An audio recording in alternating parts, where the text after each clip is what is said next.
Hello बच्चों, स्वागत है आप सभी का हमारे YouTube channel RP online classes में। मैं आरपी यादव आज का इस क्लास में आप लोग के लिए बहुत ही इंटरेस्टिंग टॉपिक लेकर के आए हैं। जो बच्चे 11th क्लास साइंस में पढ़ने वाले हो या जो 12th में साइंस में पढ़ने वाले हो, उन दोनों के लिए 11th वाले बच्चों के लिए केमिस्ट्री का टॉपिक है और 12th वाले बच्चों के लिए फिजिक्स का टॉपिक है। ठीक है, तो 11th वाले बच्चों के लिए जो केमिस्ट्री का जो टॉपिक है वो आपका चैप्टर है हमारा structure of atom. Structure of atom का जो टॉपिक है हमारा उसमें है रेडियस ऑफ nth ऑर्बिट। ठीक है, और 12th क्लास में जो है फिजिक्स है एटम एंड न्यूक्लियाई। टॉपिक हमारा दोनों के लिए वही है, सेम है, चैप्टर दोनों का सेम है, नाम अलग अलग है बट चैप्टर दोनों का सेम है। ठीक है, तो इससे पहले हम रदरफोर्ड स्कैटरिंग एक्सपेरिमेंट के बारे में कंप्लीट जानकारी दे चुके हैं। ठीक है, बोर्स मॉडल जो है फॉर दी हाइड्रोजन एटम उसका भी कंप्लीट जानकारी दे चुके हैं। ठीक है, आज का इस क्लास में हम उसी बोर्स मॉडल का जो टॉपिक है उसी को आगे बढ़ाते हुए उससे रिलेटेड बोर्स मॉडल का जो भी उससे रिलेटेड टॉपिक है, जो क्वेश्चन है उसका बारे में डिस्कस करेंगे। आज का हमारा 3 टॉपिक है आज का क्लास में। पहला टॉपिक हमारा क्या है, तो रेडियस ऑफ nth ऑर्बिट। ठीक है, एनर्जी ऑफ इलेक्ट्रॉन। ठीक है, और इसके बाद velocity of electron in nth orbit. ये 3 टॉपिक आज का इस क्लास में हम डिस्कस करने वाले हैं। ठीक है, और ये तीनों question 12th class physics atom and nuclei में बहुत ज्यादा पूछा जाता है। इससे रिलेटेड न्यूमेरिकल्स भी पूछा जाता है, इसलिए इस क्वेश्चन को आप लोग अंत तक देखोगे ताकि इसका कंप्लीट लाभ आप ले सके। ठीक है, और अगर इस चैनल में आप नए हैं और चैनल में बने रहने चाहते हैं तो चैनल को फटाफट सब्सक्राइब कर दें, बेल आइकन को दबा दें ताकि हर एक लेटेस्ट वीडियो आपको समय पर प्राप्त हो जाए और आप उसका लाभ उठा सके। ठीक है, तो चलिए आज का हम क्लास स्टार्ट करते हैं। आज का सबसे पहला टॉपिक हमारा क्या है, ध्यान दोगे। क्वेश्चन है हमारा radii of bourse stationary orbit, या इसी क्वेश्चन को अलग ढंग से पूछा जा सकता है, expression for radius of nth possible orbit. ठीक है,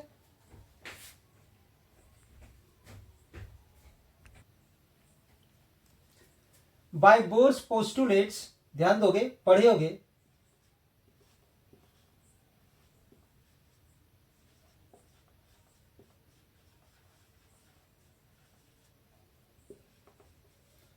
बाय बोर्स पोस्टुलेट्स, तो बोर पोस्टुलेट्स का 2 प्रॉपर्टीज का हम 2 थ्योरी का उसका यूज करने वाले हैं। एक तो हमारा कि उसमें बताया गया है कि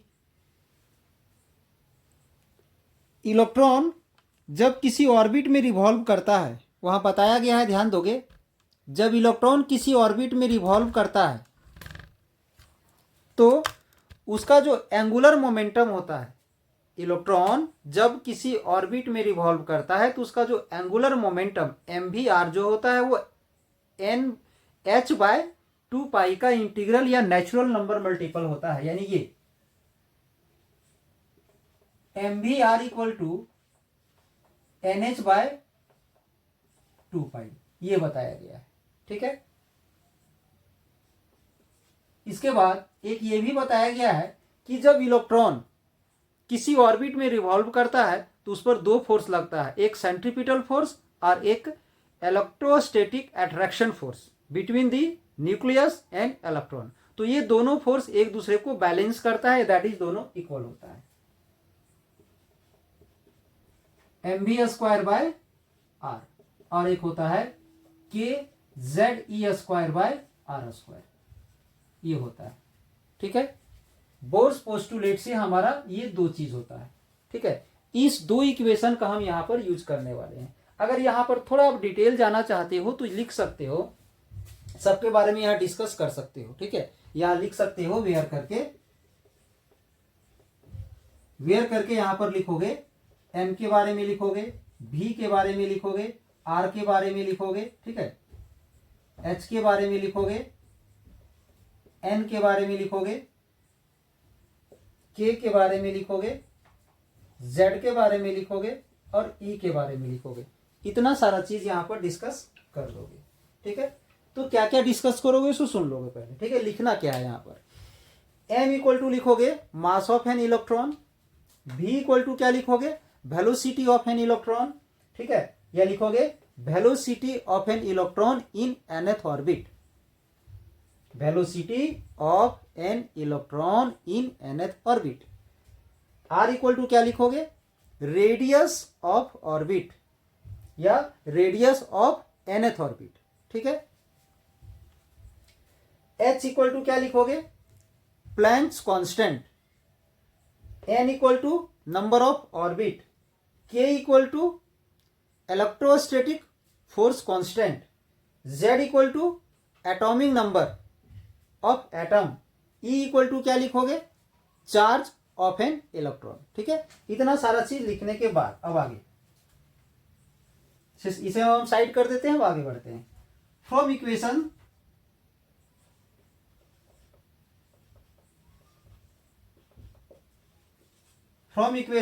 2, ठीक है। तो इक्वेशन 2 में हम लोग क्या करेंगे, यहां से सबसे पहले वन का यूज करते हैं, ठीक है। इक्वेशन 1 का पहले यूज करते हैं। फ्रॉम इक्वेशन 1 से हम लोग v का वैल्यू फाइंड करेंगे और यहां पर हम पुट कर देंगे, ठीक है। फ्रॉम इक्वेशन 1 तो v का वैल्यू अगर हम लोग फाइंड करते हैं तो ये एम आर जो है सो डिवाइड में चला जाएगा, यहां से एम आर यहां डिवाइड में आ गया, ये आ गया। अब इस चीज को हम लोग पुट कर देते हैं इक्वेशन 2 में।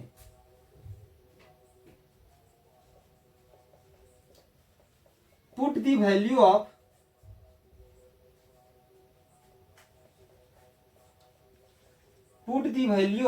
v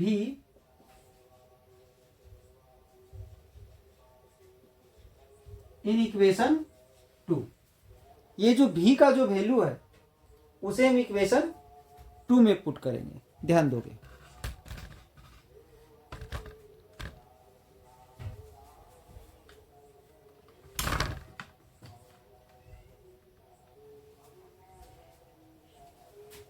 अगर इसका वैल्यू हम इक्वेशन 2 में पुट करते हैं, सबसे पहले m बाय आर यहां रहने देते हैं, m बाय आर, ठीक है। अब ये जो v स्क्वायर है, v का वैल्यू हम ये पुट करेंगे तो क्या आ जाएगा, एन स्क्वायर एच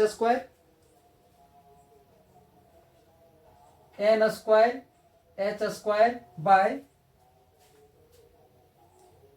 इसका 4, इसका पाई स्क्वायर, इसका एम स्क्वायर, इसका आर स्क्वायर।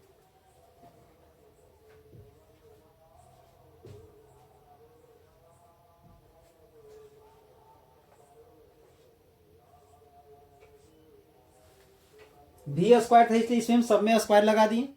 अब इसके बाद इक्वल टू में क्या है, के Z e square by are.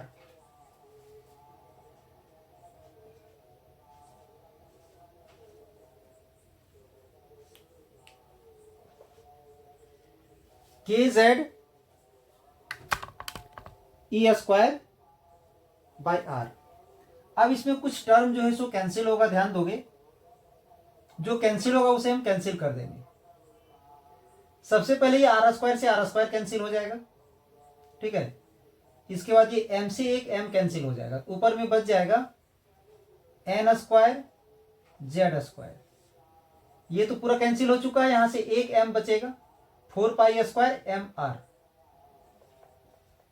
4 pi square m r बच गया। इधर से आर स्क्वायर कैंसिल हो चुका है, के जेड ई स्क्वायर आ गया, ये रिजल्ट आ गया, ठीक है।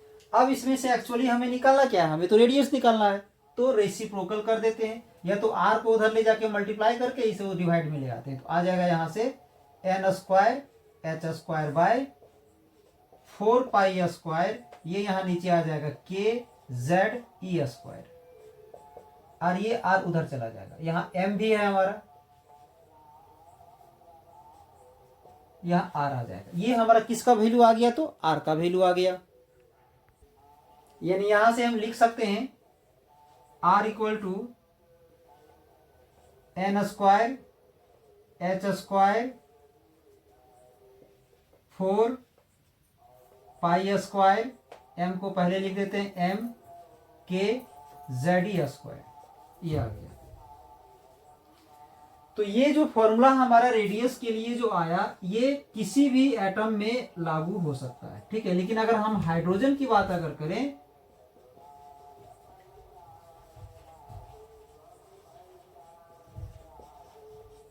अगर हम हाइड्रोजन एटम का अगर फाइंड करते हैं यहाँ पर, तो हाइड्रोजन एटम का एटॉमिक नंबर कितना होता है? तो 1 होता है फॉर हाइड्रोजन एटम।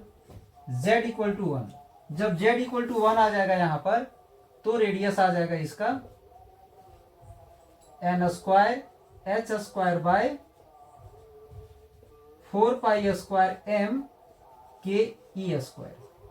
ये आ गया किसके लिए? ये हमारा हाइड्रोजन एटम के लिए आ गया। नाउ सब्सटीट्यूटिंग दी स्टैंडर्ड वैल्यूज, जितना सारा स्टैंडर्ड वैल्यूज है, मतलब जो फिक्स्ड वैल्यू है, उसको हम लोग सब्सटीट्यूट करेंगे।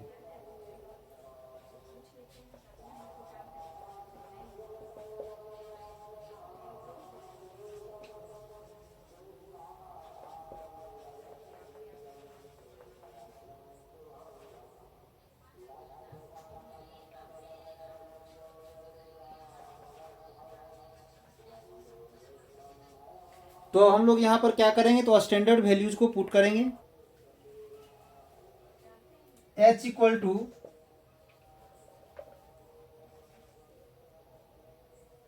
6.625 इंटू 10⁻⁻34 जूल सेकेंड, ये होता है इसका वैल्यू। इसके बाद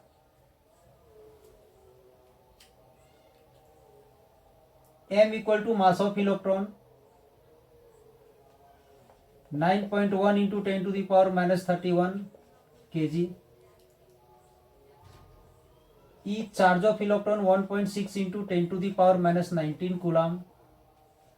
इसके बाद k का वैल्यू होता है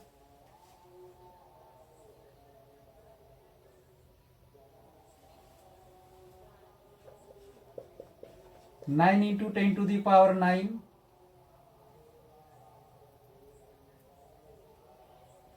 न्यूटन मीटर स्क्वायर पर कूलम स्क्वायर। h का वैल्यू हो गया, ठीक है। यहां पर ध्यान दोगे इक्वेशन में h का वैल्यू हो गया, m का वैल्यू हो गया, e का वैल्यू हो गया, k का वैल्यू हो गया, पाई का वैल्यू 3.14 तो होता ही है, ठीक है। बाकी सबका वैल्यू हम लोग यहां पर पुट करेंगे इस इक्वेशन में। तो ध्यान दोगे क्या आएगा। तो इसमें पुट करने के बाद इतना ज्यादा सॉल्व करके दिखाने का अगर टाइम नहीं है, तो आप डायरेक्ट इसका वैल्यू लिख सकते हो।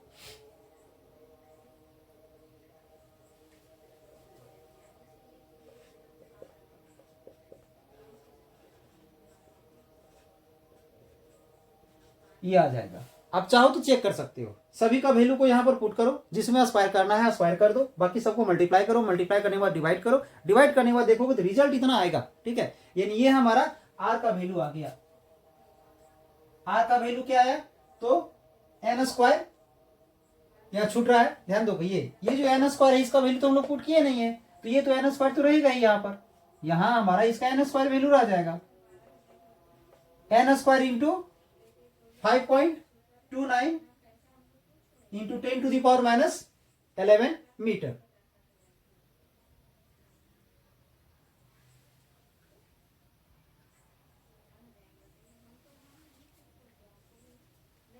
अब अगर इसे एंगस्ट्रॉम में कन्वर्ट करना है,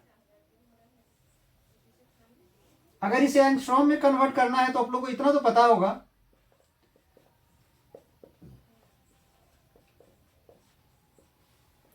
इसे मल्टीप्लाई करना पड़ता है 10⁻+10,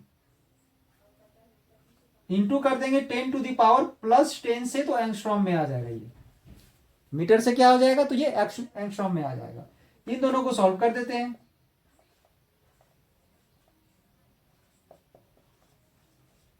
यहां इंटू में रह जाएगा 10⁻⁻1 एंगस्ट्रॉम, ये नीचे चला आएगा,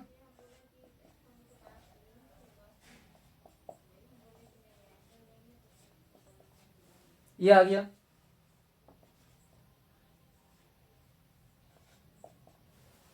अब अगर 10 से इसे हम डिवाइड कर देते हैं, तो क्या आ जाएगा? 0.529 इंटू एन स्क्वायर।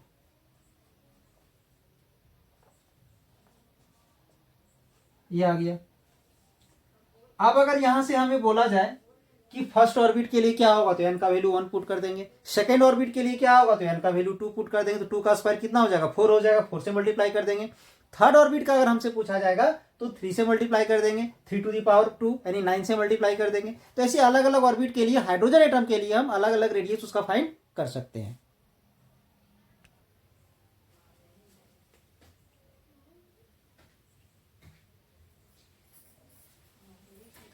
फर्स्ट में ध्यान दोगे यहां पर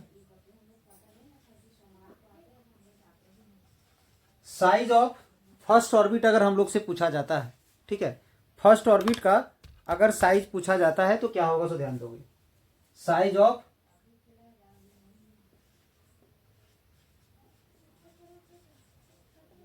फर्स्ट ऑर्बिट, तो किसके लिए, हाइड्रोजन एटम के लिए हम लोग देख रहे हैं। यानी यहां पर n इक्वल टू क्या हो जाएगा, तो 1 हो जाएगा। Size of first orbit that is n equal to 1 हो जाएगा। तो यहां से हम लोग अगर r का वैल्यू फाइंड करते हैं तो यहां पर 1 पुट कर देंगे इंटू 1 का स्क्वायर दैट इज 0.529 एंगस्ट्रॉम आ जाएगा। ठीक है, फर्स्ट ऑर्बिट का ध्यान रखोगे। अब अगर इसी में पूछा जाता है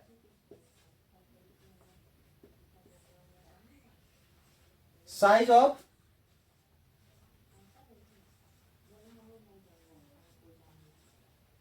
second orbit that is n equal to 2 अगर हम लोग लेते हैं, ठीक है, सेकेंड ऑर्बिट में अगर हम लोग जाते हैं तो यहां पर 2 का स्क्वायर कितना हो जाएगा, 4 हो जाएगा।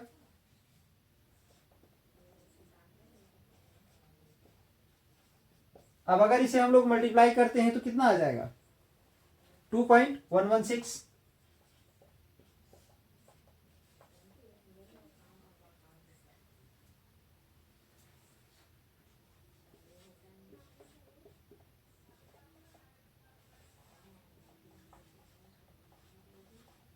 Size of third orbit that is n equal to 3। तो ऐसे हाइड्रोजन के लिए अगर बोला जाता है तो हाइड्रोजन के लिए सिर्फ तो यही आएगा, ठीक है, आगे नहीं जाएगा। एक चीज ये भी ध्यान में रखना है।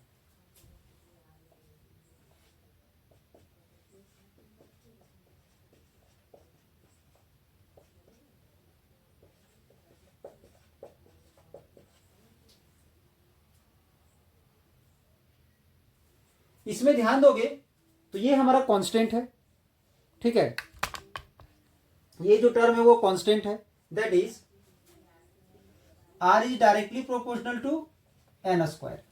ठीक है, तो अगर हम radius,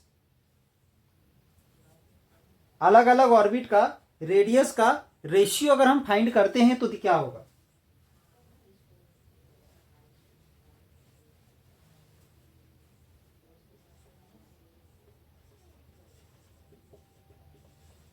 radii of a stationary orbit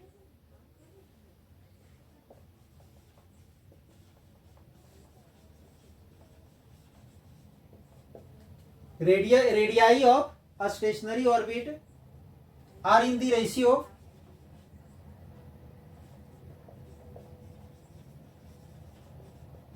तो रेशियो इसका क्या होगा, सो ध्यान दोगे यहां पर क्या लेंगे, 1 square is to 2 square is to 3 square, और ऐसे ही इसका रेशियो चलते जाएगा। ठीक है, तो क्या आ जाएगा, 1:4:9 ऐसे चलते जाएगा, 16 हो जाएगा। तो यहां हम लोग क्या ऑब्जर्व करते हैं वो भी ध्यान दोगे थोड़ा सा। न्यूक्लियस से फर्स्ट ऑर्बिट का जो रेडियस है न्यूक्लियस से 1 यूनिट है, तो जो सेकेंड ऑर्बिट जो जाता है ना न्यूक्लियस से, इसका डबल भी नहीं, ट्रिपल भी नहीं, 4 टाइम्स हो जाता है। ठीक है, इसके बाद ये 9 टाइम्स हो जाता है, इसके बाद फोर्थ वाला 16 टाइम्स हो जाता है। यानी यहां ध्यान दोगे तो किसी भी दो ऑर्बिट के बीच का जो स्पेस है वो इक्वी स्पेस नहीं है, डिफरेंट स्पेस है।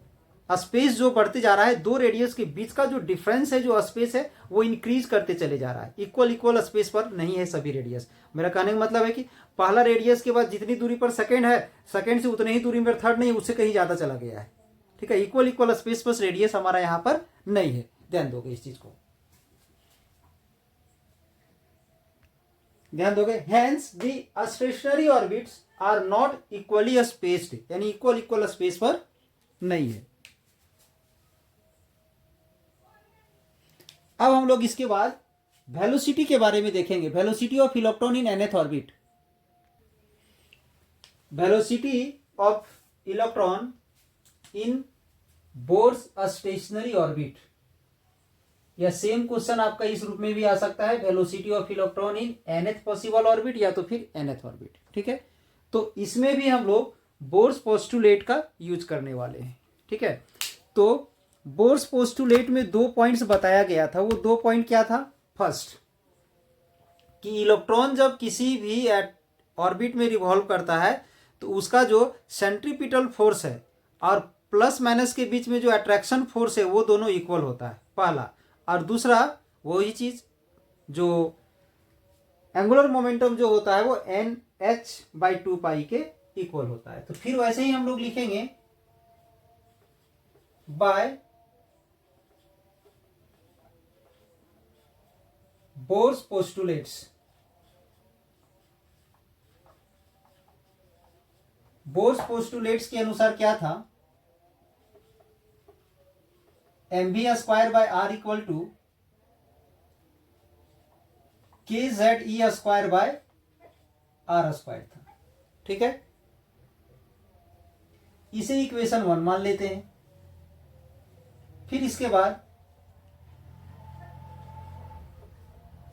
mvr इक्वल टू NH/2 था। फिर पिछले क्वेश्चन में जैसे सबके बारे में यहां पर डिस्कस किए थे उस यहां भी डिस्कस करेंगे। क्या? m equal to mass of electron, v equal to velocity of electron in nth orbit, r equal to radius of electron in nth orbit, sorry radius of orbit.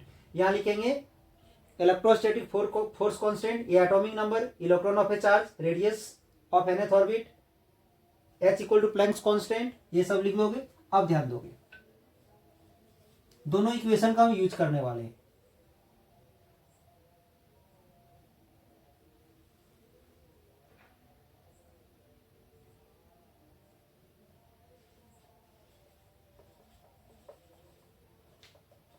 From equation 1, अगर हम equation 1 का use करते हैं तो यहां से r से r cancel होगा, तो यहां क्या बचेगा? mv² इक्वल टू आ जाएगा kZe²r, ये आ गया। ठीक है, अब इस r को इधर मल्टीप्लाई कर दोगे और इसको इधर डिवाइड में ले जाओगे, तो r इक्वल टू आ जाएगा kZe²/mv²। ठीक है, इसे थर्ड ले लेते हैं। ठीक है, अब इसके बाद हम 2 का यूज करेंगे।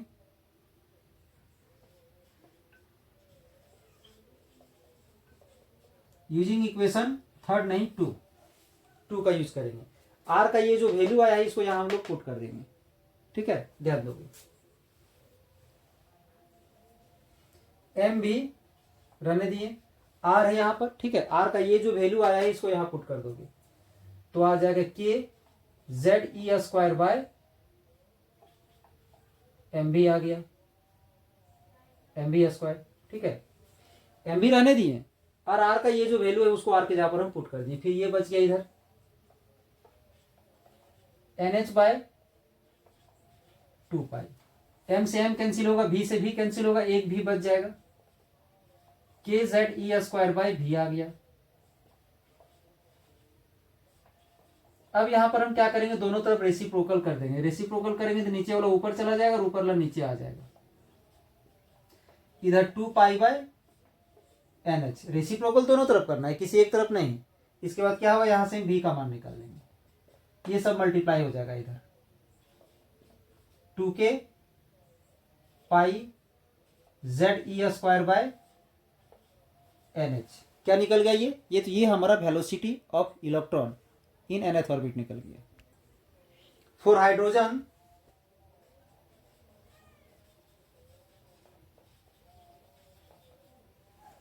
हाइड्रोजन के लिए जेड का वैल्यू क्या होता है? तो 1 होता है, यहां 1 पुट कर देंगे। v इक्वल टू आ जाएगा 2kπE²/NH।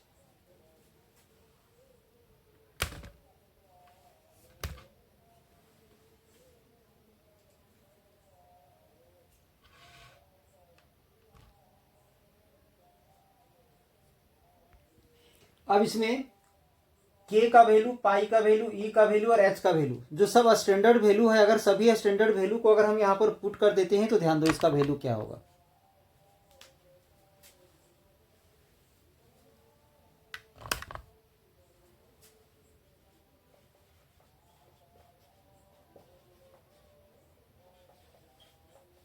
Substituting the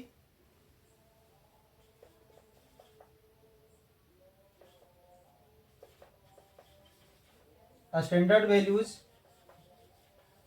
सभी स्टैंडर्ड वैल्यूज को अगर हम यहां पर पुट करेंगे तो क्या आएगा, सो ध्यान दोगे।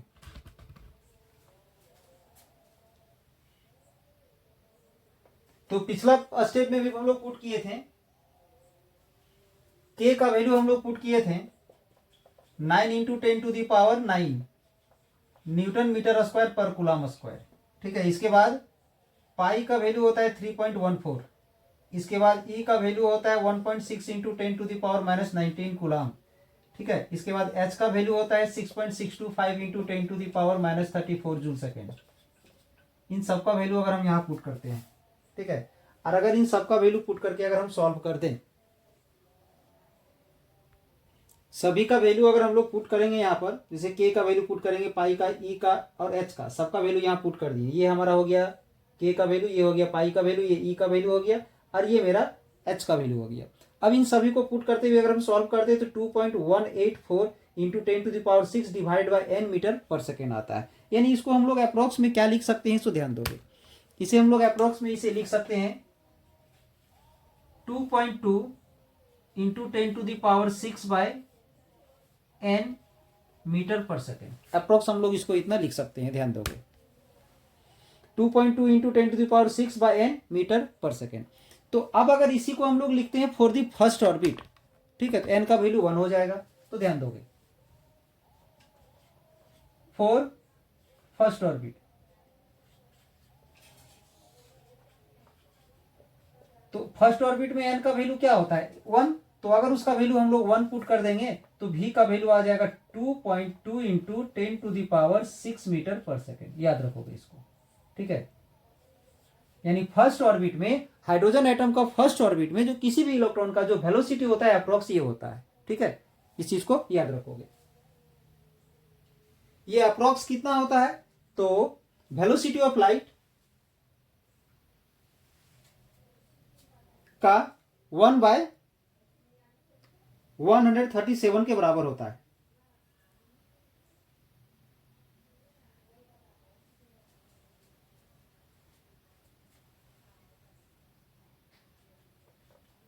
It is equal to 1/137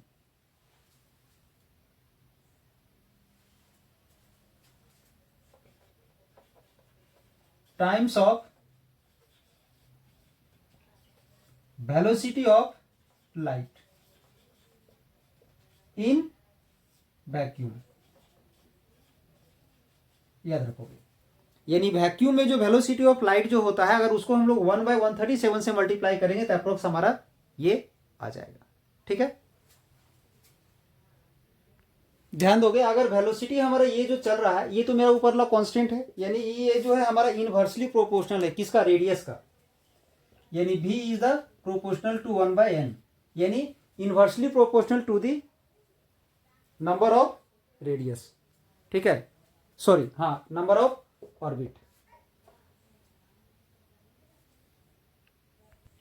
यानी इसका मतलब ये है कि जैसे जैसे ऑर्बिट बढ़ते जाएगा, फर्स्ट ऑर्बिट में हो या सेकेंड ऑर्बिट में हो या थर्ड ऑर्बिट में हो, जैसे जैसे ऑर्बिट बढ़ते जाएगा तो इलेक्ट्रॉन का जो स्पीड है, वो वेलोसिटी जो है सो वो डिक्रीज करते चले जाएगा। यानी हम यहां लिख सकते हैं hence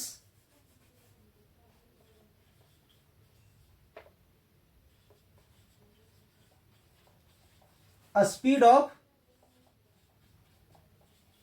electron in the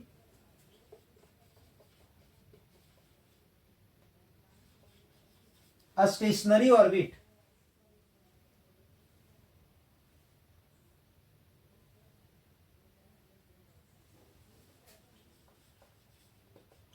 stationery orbits decreases with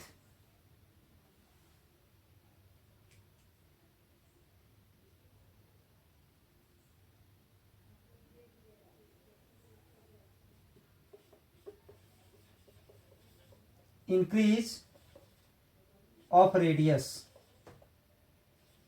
यानी जैसे जैसे रेडियस बढ़ते जाएगा, जैसे जैसे दूर होते चले जाएगा, तो उसका जो है सो स्पीड है वो कम होते चले जाएगा। अगर पूछा जाएगा कि सबसे फास्ट कहाँ होता है, तो फर्स्ट ऑर्बिट में होता है।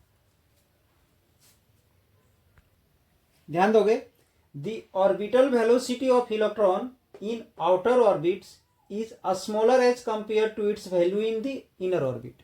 मतलब बाहर वाले ऑर्बिट का जो वेलोसिटी है वो अंदर वाले ऑर्बिट से कम होता है। जैसे जैसे बाहर होते जाएगा, आउटर ऑर्बिट में पहुंचते जाएगा, तो उसका वेलोसिटी कम होते चले जाएगा। अब हम लोग इसके बाद total energy of electron in nth orbit देखते हैं क्या होता है। ध्यान दोगे, नेक्स्ट टॉपिक है टोटल एनर्जी ऑफ इलेक्ट्रॉन। या तो फिर यही क्वेश्चन हमारा आ सकता है, energy of electron in nth orbit. तो इसमें भी हमारा बोर्स पोस्टुलेट्स इसमें भी हम लोग यूज करेंगे। तो यहां पर लिखोगे, शुरू में लिख नहीं रहे हैं हम, लिख लोगे या तो लिख देते हैं। ध्यान दोगे, बाय बोर्स पोस्टुलेट्स। तो बोर्स पोस्टुलेट्स इक्वल टू क्या था, mv² by r equal to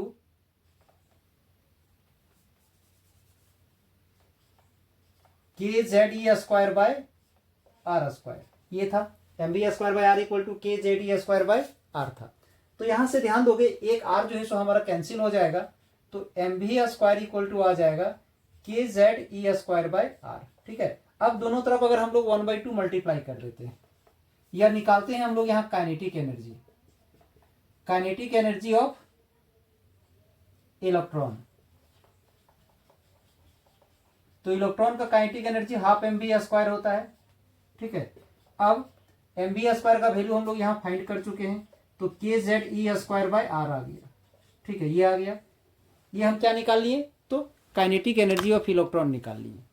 अब हम लोग क्या फाइंड करेंगे, इसको ध्यान दोगे। अब हम लोग यहां पर पोटेंशियल एनर्जी निकालेंगे।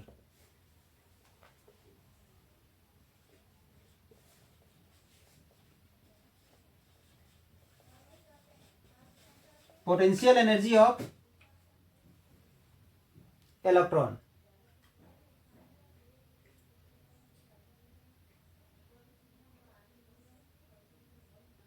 तो इलेक्ट्रॉन का पोटेंशियल एनर्जी निकालने से पहले हमें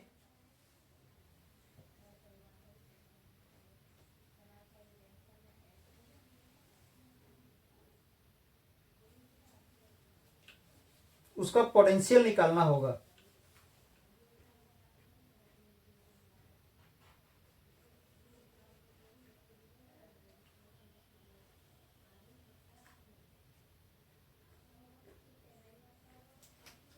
पोटेंशियल ड्यू टू न्यूक्लियस।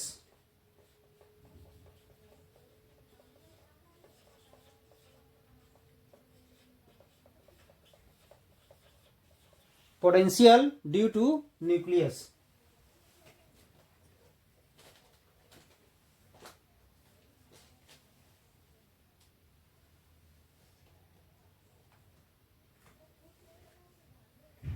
तो इसमें पोटेंशियल का फॉर्मूला पढ़े होगे आप लोग।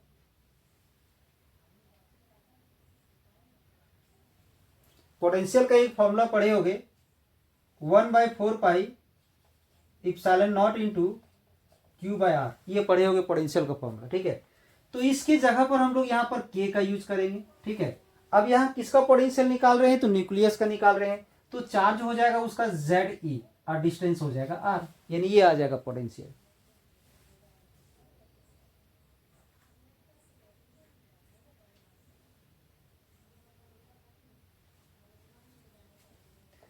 तो आ जाएगा kZe बाय R। अब अगर पोटेंशियल हम लोग निकाल रहे लिए हैं, तो पोटेंशियल एनर्जी का फॉर्मूला होता है potential into charge.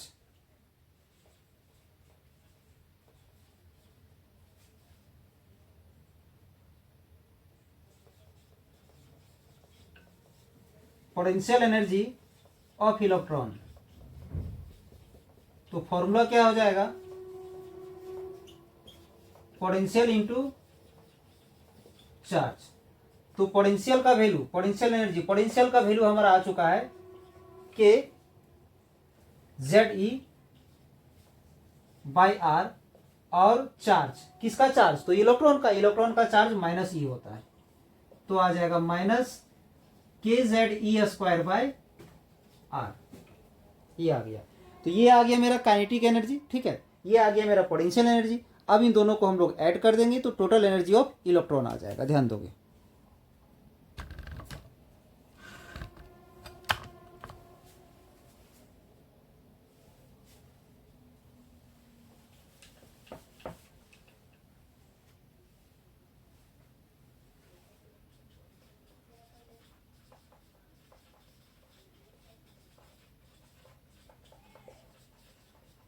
Total energy of electron क्या हो जाएगा, kinetic energy plus potential energy, ठीक है। तो काइनेटिक एनर्जी हमारा क्या आया है, तो ध्यान दोगे, काइनेटिक एनर्जी हमारा ये आया है, ये आया है मेरा kinetic energy 1/2 k Z e square by are,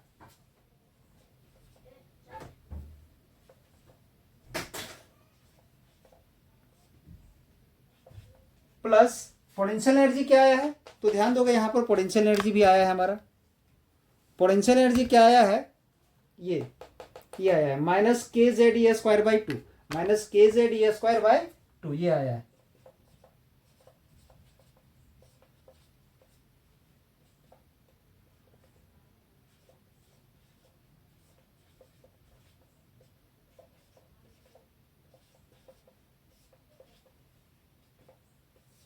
यहां पर डिवाइड में आ गया 2r, एलसीएम ले रहे हैं,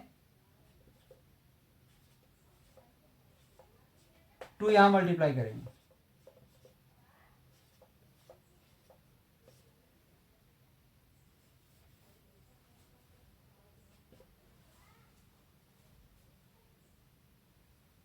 सॉल्व करेंगे इसे तो आ जाएगा minus k Z e square bye 2r।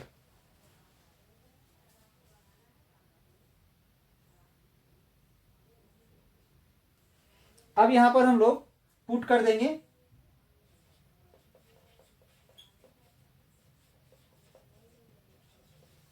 Substituting दी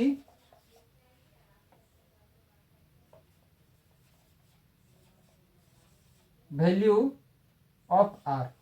तो आर का वैल्यू हम लोग क्या लाए थे, आर का जो वैल्यू आया था हम लोग उस वैल्यू को पुट कर देंगे यहां पर, substituting the value of are.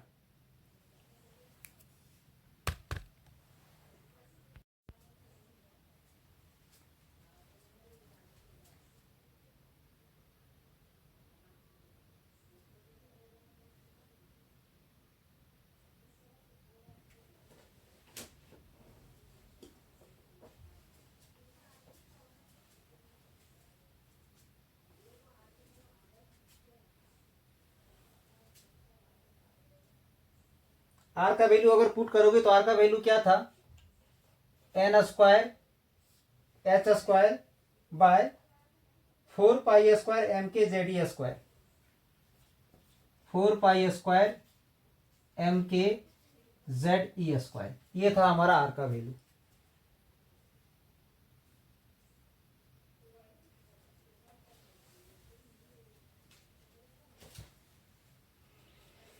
इस m का वैल्यू जब हम लोग यहां पुट करेंगे यहां पर, ठीक है, ध्यान दोगे, यहां पर अगर हम लोग पुट करते हैं तो क्या आएगा रिजल्ट, एनर्जी को ई से अगर हम लोग रिप्रेजेंट कर देते हैं तो आ जाएगा minus k Z e square by 2, ठीक है, और इंटू में यहां पर आएगा, इंटू में जो इसका वैल्यू है किसका, आर का, तो क्या वैल्यू है, n square h square by 4 pi square m k Z e square.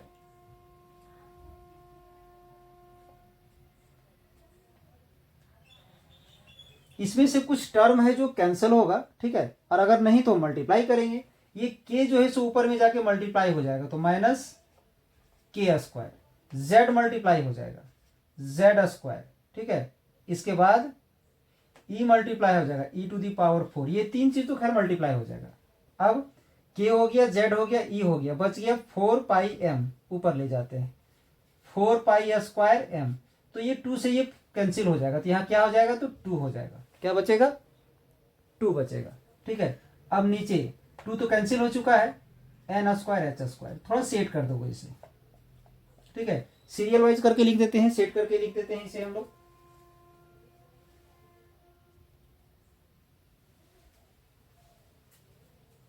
-2 pi square के स्क्वायर जेड स्क्वायर, 2 हो गया, पाई हो गया, एम हो गया, के हो गया, अब जेड स्क्वायर। अब बच जा रहा है ई to the power 4।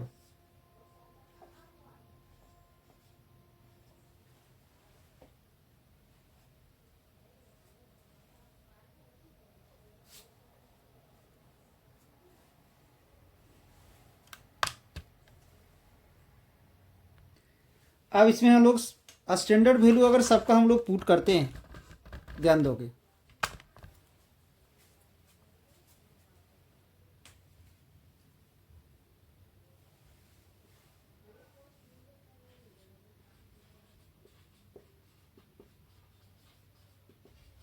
substituting the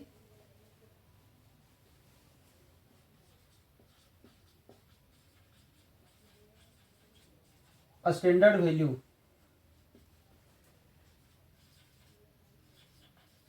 तो किसका किसका वैल्यू हम लोग यहाँ पुट करेंगे, सबका वैल्यू पुट कर देंगे, एम का, के का, जेड का, ठीक है, जेड का नहीं फिलहाल, ई का और एच का, तो वैल्यू आ जाएगा हमारा ई का, ध्यान दोगे, सबका वैल्यू पुट करने के बाद ई का जो वैल्यू आएगा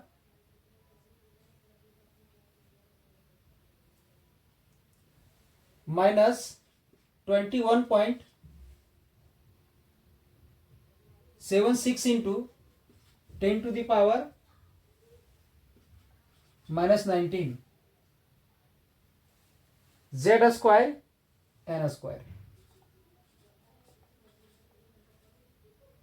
जूल।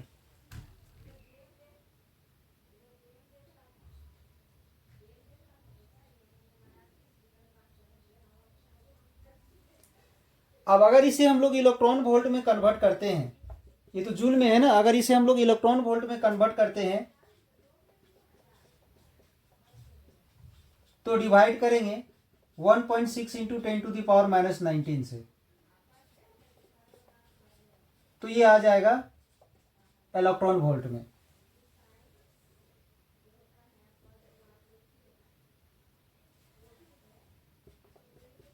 -13.6 आ जाएगा, जो सॉल्व करने के बाद सॉल्व कर सकते हो ये। अब यहां हाइड्रोजन एटम के लिए देखोगे,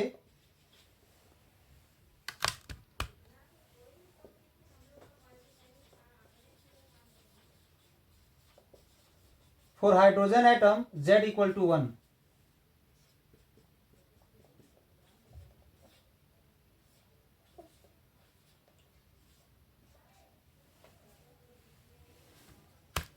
तो एन का, जेड का वैल्यू 1 हो जाएगा, तो ये आ जाएगा हमारा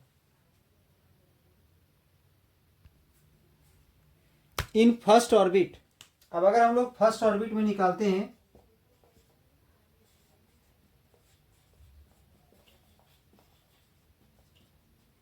इन फर्स्ट ऑर्बिट n = जब 1 होगा तो E का वैल्यू क्या आ जाएगा, -13.6 इलेक्ट्रॉन वोल्ट, ये आ जाएगा।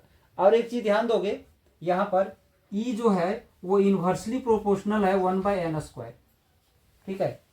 ये तो जैसे जैसे रेडियस बढ़ते चले जाएगा, सॉरी नंबर ऑफ ऑर्बिट बढ़ते चले जाएगा, एनर्जी डिक्रीज होते जाएगा, तो बात तो फिर वही आ गया हमारा, डिस्टेंस जैसे जैसे बढ़ेगा एनर्जी क्या होगा, तो कम होता है, यानी फर्स्ट ऑर्बिट में जो एनर्जी होगा वो सबसे ज्यादा होगा। आई होप आज का ये क्लास आप लोग को अच्छा लगा हो, तो इसके लिए एक लाइक कर दें, और अगर कहीं किसी तरह का प्रॉब्लम है तो कमेंट कर सकते हैं आप लोग, ठीक है। और अगर आज का ये क्लास अच्छा लगा हो तो इसी तरह का और क्लास का लाभ अगर उठाना है आप पे, और आज आप इस चैनल में नए हैं तो चैनल में बने रहने के लिए इस चैनल को सब्सक्राइब कर दें, ठीक है, बेल आइकन को दबा दें, ताकि हर एक लेटेस्ट वीडियो आपको समय पर प्राप्त होते रहे और उसका लाभ आप उठा सके, ठीक है। तो आज का क्लास मैं आरपी यादव यहीं समाप्त करता हूं, ठीक है। अब इसके अगले क्लास में नए टॉपिक के साथ फिर से एक नया क्वेश्चन लेकर के आप लोग के लिए हम आएंगे। तब तक आप लोग पढ़ते रहिए, और इस चैनल से जुड़ने के लिए आप लोग को बहुत बहुत धन्यवाद।